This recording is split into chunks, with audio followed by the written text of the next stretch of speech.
I'm Theo. And I'm Juliet. And this is Apologies Accepted. We offer an entertaining look at some of the big issues in history by examining public apologies of the famous and infamous. We're looking at politicians, serial killers, actors, and you. Send us a public apology you would like to make, and we'll read it on the air and give you a chance to redeem yourself or just get some guilt off your shoulders. We're here for you. Once a week, maybe more if you're really, really sorry.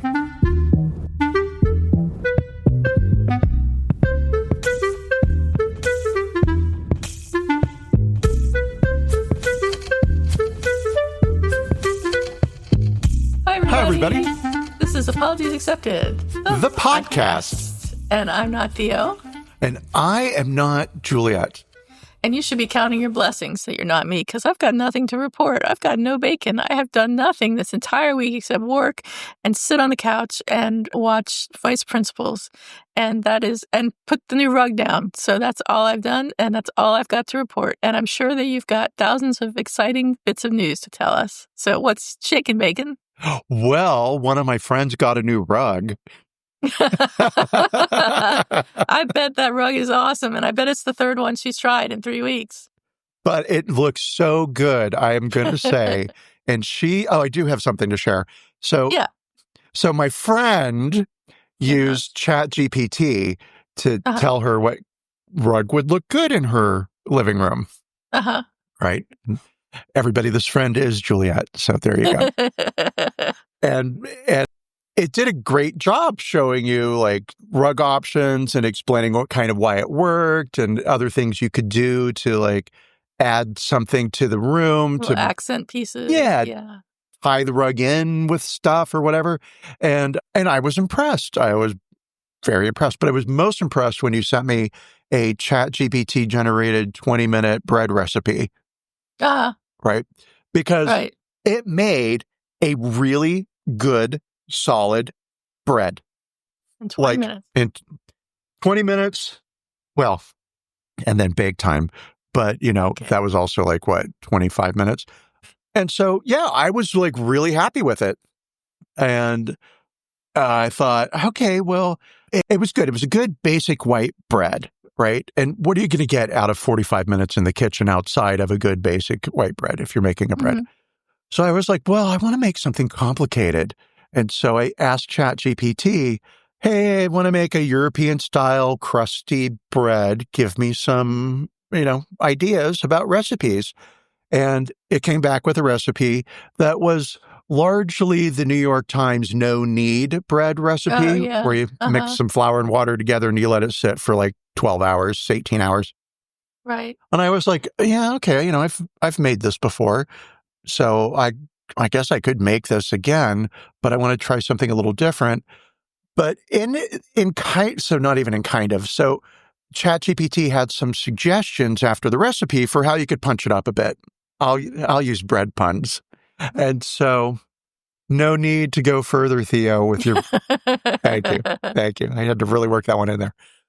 So it said use different flours. And I've heard that before. And I probably have even done that in the past because I have a vague memory of getting rye wheat flour or whatever.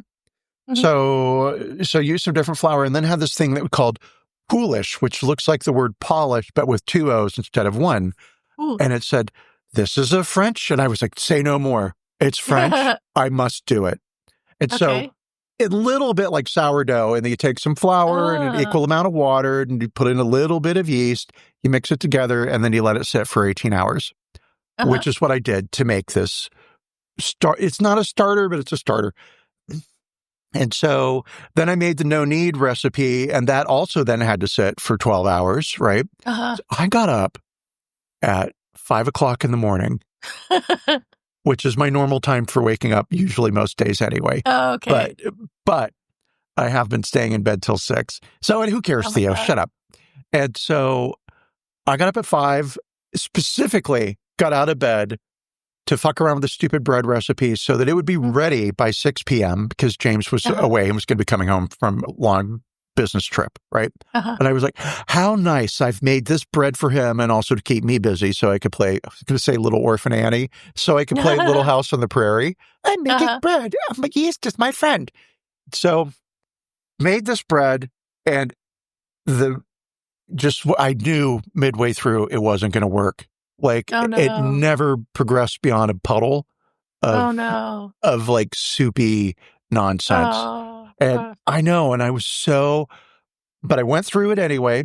And then I got really mad and I threw a bunch of flour on the counter and I poured that stupid mix in, and I just probably put in like an extra 300 grams of flour. So let's call it another 2 cups of flour. So fucking pissed off. And then I threw in a pot and I threw the pot in the oven and I was like, fuck it, I'm just going to make this stupid bread. And it came out like a brick and I did not like it at all. And I decided then that I was never going to use ChatGPT again and that I hate it, which is a shame because you also inspired me to give my ChatGPT a name and a personality. Oh, good. Yeah. Yep. So I told it that I have a great sense of humor and it's okay if you want to make jokes. And it has made some jokes, which were fine, right? Cool. And then you have the best name of all time for your ChatGPT, and I am super jealous. Key? Yes. So mad that I didn't come up with that. I fucking love that name. So I've called mine Sherlock, right? Oh, cool. And it's making a lot of Sherlock Holmes-based puns, which I don't love. But it is. That's funny. It's an AI. What are you going to do, right? Mine told me, I asked it if I was watering my air plants enough because I told it what I did. I'm sorry, what? I have air plants. And I was... Sorry, what? Why is that funny? So, in the name... You do have the to water level them. of care. How? Okay, go on, tell. I have no idea. So what I've been doing is soaking them in big bowls of water for a couple hours at a time, once a month. And I asked ChatGPT, and ChatGPT said, you should be watering them like, submerge them in water for a few minutes every other week or every week. It said, you need to water your air plants, not waterboard them. That's good. That was good. So I was like, all right, point taken, ChatGPT. So now I'm waterboarding my plants somewhat less. I had no idea that air plants needed. I thought they just lived in a bottle that you hung up from the ceiling or something. Like I only ever see them in those glass bottles. Nutrients you can spray them with as well every once in a while. So I do that. But mine are doing fine. It bloomed. So it's not unhappy, ChatGPT. It's doing fine. They bloom? Whatever you say. I know, right? It grew the sprig and I was like, what's happening to my hair plant? And then it bloomed. And I think that means it's going to die soon. So all this work I put into this stupid air plant is going to be for nothing because it's just so it would reproduce. Yeah, ridiculous. But anyway, so that's the highlight of my week. I'm sorry that your bread didn't turn out. That's a bummer. Well, it is ChatGPT's fault. And don't give up on ChatGPT, though, because it really has good advice a lot of the time. And you'll find that if you use it for more and more things, it will really surprise you with the shit it comes out with. I kind of can tell that ChatGPT and I need to spend a little more time together, and that just like an algorithm, it needs to figure out, what do I do? What do I like? What questions am I asking? Blah, blah, blah, blah, blah. Did you customize it in the settings? Because there's a place that you have to go to give it a personality and tell it like things about yourself that you want it to actually remember. Because if you don't tell it specifically to remember things, it's going to forget between sessions. So everything that you've done, it'll forget if you don't either put it in the memory part in the settings or tell it to remember it. I did not go into settings. I told ChatGPT that it was allowed to remember all of our conversations. Okay, that's good. And that its name was Sherlock, and that it could be funny. And it has not come up with anything as good as waterboarding. So I'll tell it to talk to Thinky. Okay, cool. Yeah, they need to have a conversation. So what are we going to talk about this week? We are going to talk about, once again... I've forgotten. No. We're talking about a really important subject that is so important. Now, so once again, somebody did something wrong and somebody should have known better. And It's, of course, somebody who used power imbalance for his own sexual gratification, and at What the a time may surprise. not have recognized that he was utilizing a power imbalance, and if he had, didn't care, and then apologized for it. So It's like that Barbara Kruger quote, "The abuse of power comes as no surprise." So yes, thank you for the intro. oh, you're so welcome.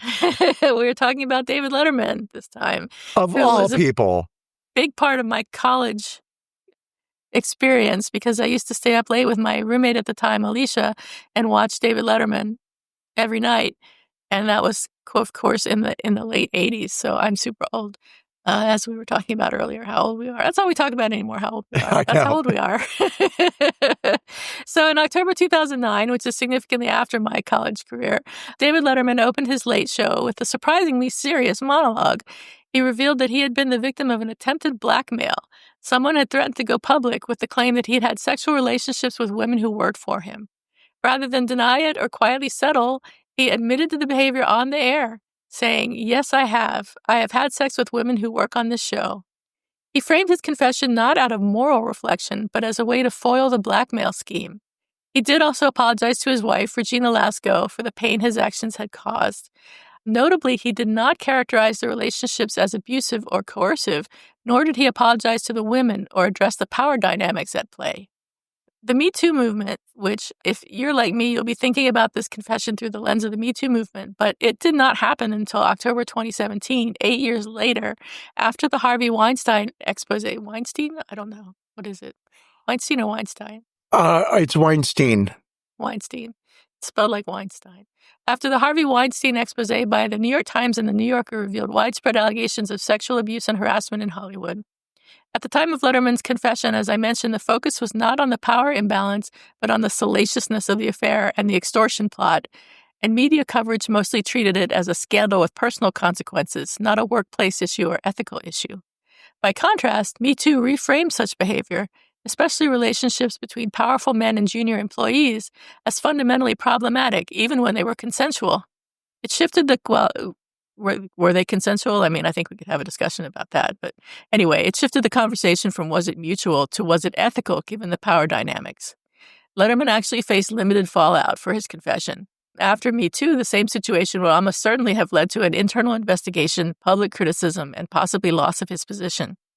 His case also stands out among other similarly accused men like Louis C.K. and Matt Lauer because he controlled the timing and addressed it publicly before being outed.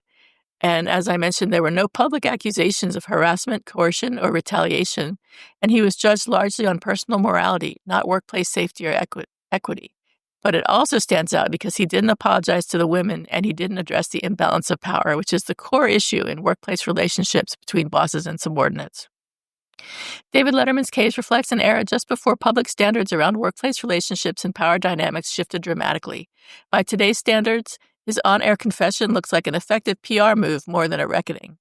Compared to others, especially post-Me Too, his treatment was relatively lenient and his career barely took a hit. What do you think, Theo? So I do not remember the David Letterman 2009 apology, and I'm sure that it was going to be in the newspapers, etc., but it's just not a thing that stands out in my head at all. Yeah. Kind of. Me either. I mean, I can't say nor David Letterman. I know who he is. I have seen bits of his show sometimes, right? But I never really watched the show and don't have, I'll say my opinion of David Letterman was probably largely positive, kind of the thinking man's comedian, right? See. And then of the late night shows, the late night wars that happened. So for our Gen Z listeners, David Letterman was a talk show host that came on at 11 p.m. Maybe. Yeah, sure. Late. Midnight. Right? I don't know. Midnight. Late, when most decent Maybe people 11. were asleep. That's right. Right. And that's kind of what lent those shows their quality of doing something that was kind of transgressive. Like, most people are asleep, but I'm going to stay up and listen to a comedian interview actors, actresses, writers, etc. Right. And say edgy things. And Letterman had taken over for Johnny Carson, who also, I don't know that Carson invented I don't late think night. he did. I thought Jay Leno took over for Johnny Carson. Oh. I don't know, but I don't think it was Did David he? Letterman. I think there was a big deal about David Letterman. It was expecting to take over for Johnny Carson. Oh, maybe. You know what? Maybe when they, no, I'll bet you're right. Let's ask Google other than ChatGPT over for Johnny Carson. So now that you say, okay, so it was Jay Leno. So now that I'm reflecting back on this piece of trivia that I learned this morning, I'll bet you when some guy wrote a book on David Letterman, and I listened to him. Oh, and listen to the book, or you listen to the guy? I listened to the guy talk about his book. Okay. Yeah. And obviously talk about his love of David Letterman. And so he said Letterman took over for Carson, but I think what he meant was, now that I know that Leno actively took over the show, I know every Gen Z listener is like, listen to these people talk about these things like they're important. That he took over the crown of late night. Okay. Right. So Carson had been number one. Leno took over his actual show, but I guess Letterman kind of swooped in and won over the audience for a long while. Don't know. And why is it important? So this becomes important because of a comment made by a female writer who worked for Letterman, who met with him about 10 years after his apology to talk to him about her anger of working in that environment. I see. Right, where there's few women, and the few women who hold power are the ones who are having sexual relations with the boss, not the people who are talented and actually doing the work. Right. Not to say that the women who, like, I don't know who he was sleeping with or what they did on the show, but Letterman and Carson even, really, and Leno kind of helped set the culture, right? And Letterman had all of the late shows had exclusively male writers. Letterman had, I think in the history of the show, he's had 4 female writers, which was on the air for like 30 years. Yeah. And one of the female writers, Meryl, I think her last name... Marco. Thank you. Worked in the writer's room for 4 years. And I'm not sure that she was the head writer, but when she was there, his show, 4 years in a row, won Emmys for comedy writing. When she left, they never won another Emmy for comedy writing. Right? And so another female writer who worked with Letterman wrote a piece for Vanity Fair, and her name is Nell Scoville. That's what I'm looking for. And she arranges to meet with Letterman 10 years after his on-air confession. Calling it an apology feels a little, I don't even know what word to use. Like, he apologized, but really and truly it was more a confession. And so I'm scrolling through my notes here. Sorry, everybody. She goes on to say that they meet, he talks to her, she's still angry, he's still shamed, but they are able to have a comfortable and friendly conversation. And in it, she can see that he's doing the work that needs to be done and maybe has even progressed over the last 10 years. And she concludes by saying, amends take effort and an honest assessment of one's actions. Sometimes outside nudges help too. When my next guest, which is the name of his, I don't know if it was a TV show or a podcast, I believe it was a podcast, dropped in 2018, I noticed that all the executive producers were men. I pointed that out in an article. The next season, the show had a new production company and a diverse group of executive producers. Tom Keeney, Dave's advisor and one of those executive producers, called to alert me to the change. Dave listened to you, he said. Great. Now tell him to lose the beard, I replied. He was grown a beard. She's a comedy writer, and, that was very funny. And so here we are landing on, what do we make of this apology? The thing that I really like that Nell pointed out was that Dave had a moment, Dave had decades, really, to help shift the culture to be more inclusive, and failed, just didn't do that. But nobody else did that either. So of all the late night shows, he's the one apparently that had, air quotes around, the most female writers, and that he had 4. And so, yeah, let's look at the apology. Okay. So I have the text of the apology, which has been reconstructed from various different interviews and different records. So here it is. I have a little story for you. It's been a very bizarre day. I just have to tell you right now, I don't know if I can get through this. It's been one of the most difficult things I've ever had to deal with. Here's the story. Last night, I did something I've never done in my life. I had to go downtown and testify before a grand jury, and I had to tell them all of the creepy things I've done. Now, why is that? Why would that happen? Well, I'll tell you why. There's someone who's been blackmailing me. There's someone who's been threatening to write a screenplay or a book or something and say all these terrible things about me. And this stuff is 100% true.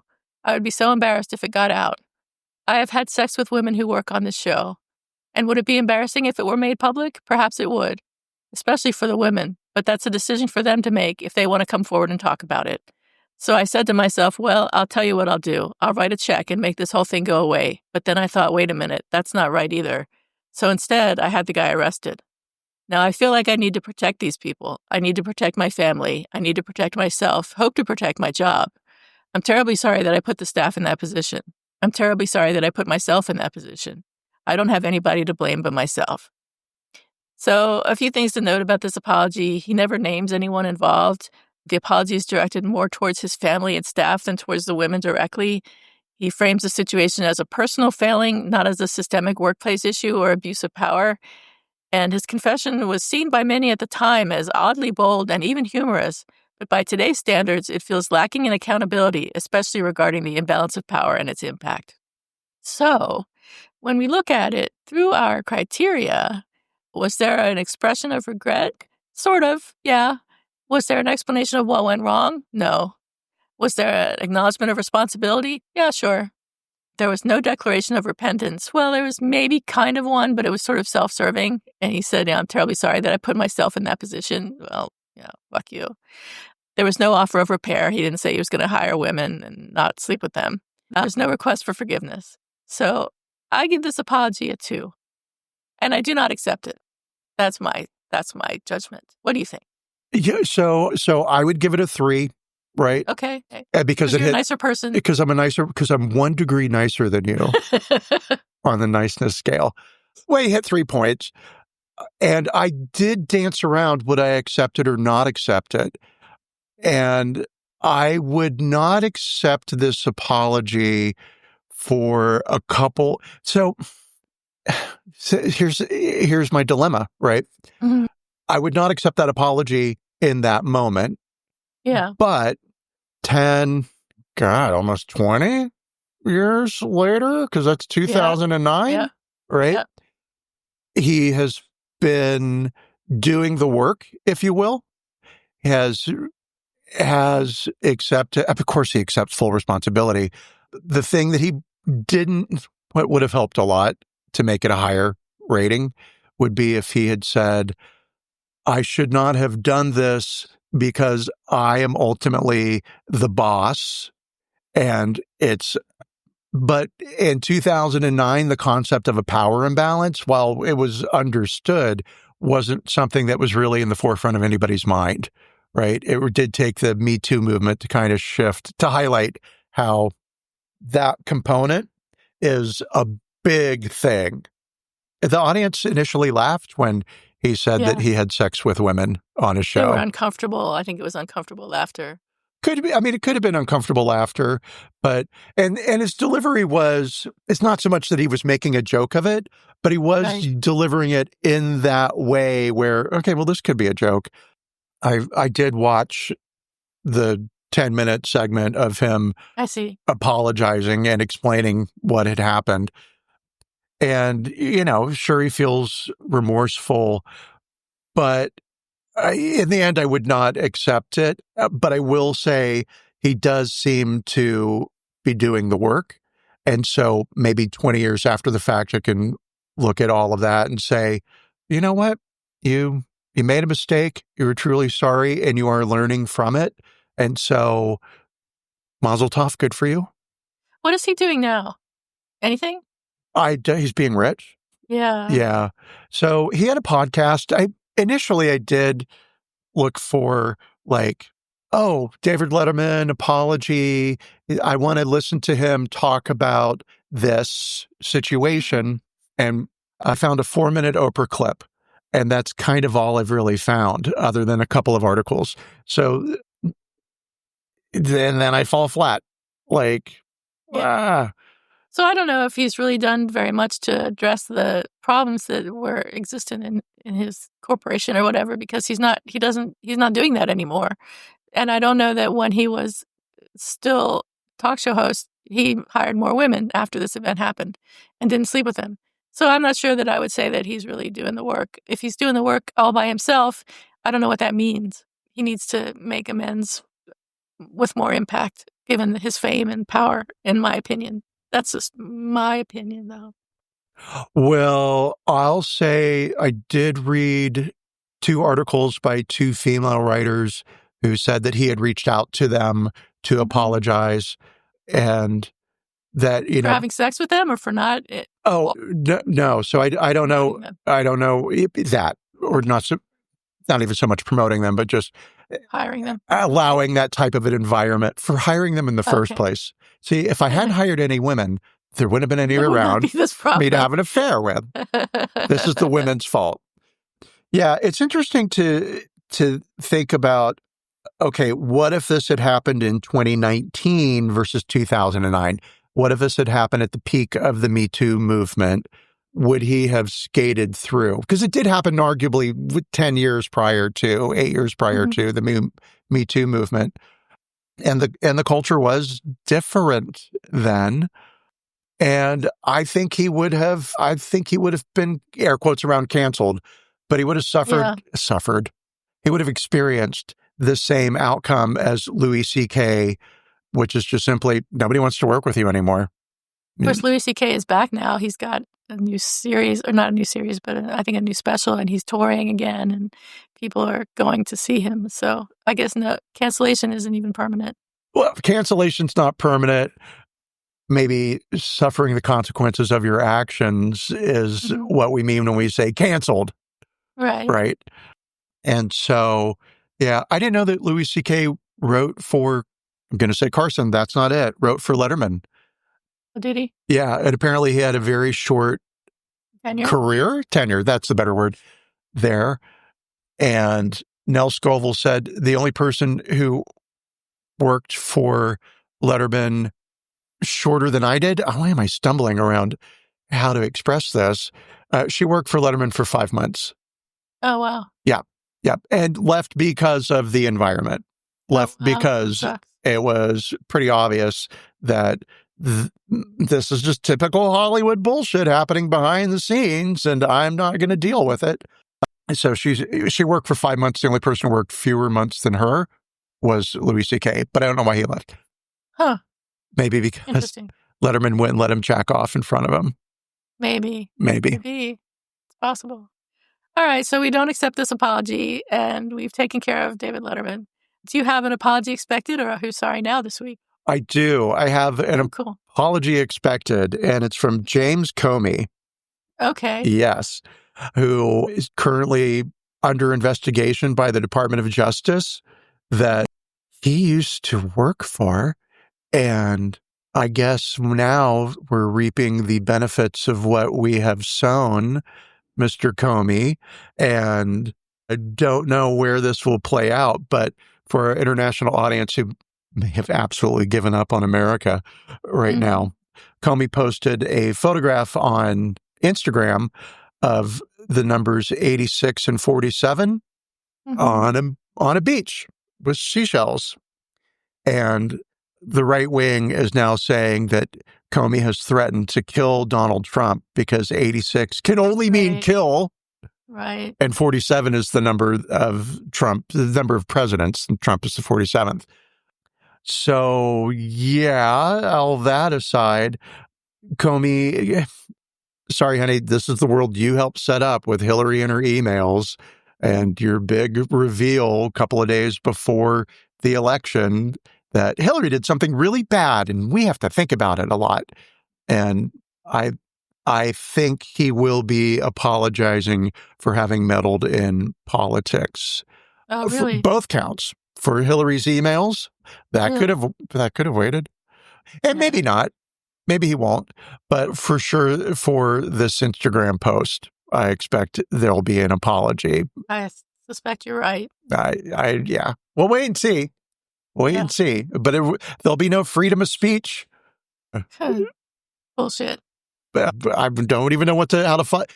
Because, period, there will be no freedom of speech. What it is. Exactly. But, yeah. So, anyway. That's probably true. All right, so I have an apology expected too, and it's much more mundane. In Australia in January 2023, a man referred to as Mark Smith, M-A-R-C Smith, was mistakenly arrested after an emergency services operator recorded his name as Mark Smith, M-A-R-K Smith, inadvertently linking him to another individual's outstanding arrest warrant. Despite inconsistencies, including mismatched fingerprints, police failed to verify his identity, resulting in an overnight detention. 3 months later, at the same police station, he was arrested again when an officer re-entered the incorrect spelling into the system. After the man protested and further inquiries confirmed the error, this time he was released. But I think the police owe him an apology for arresting him twice for being the wrong person. Yeah. Administrative error. Well, we should all just get used to it because you're going to get arrested for no reason at all. That's right. And you're just going to be thrown in jail in El Salvador. Goodbye. That's right.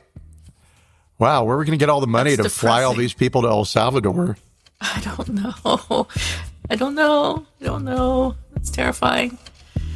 So on that note, I think we're done for now. We're done forever. We're done forever. We want to say we've always supported Donald Trump. Oh, my God. We love him. We don't want to go to El Salvador. Forgive us. We've learned the error of our ways. I will never learn the error of my ways. That's my motto. All right, stay cool, cucumbers. And don't trip potato chip. And goodbye. Goodbye, everyone.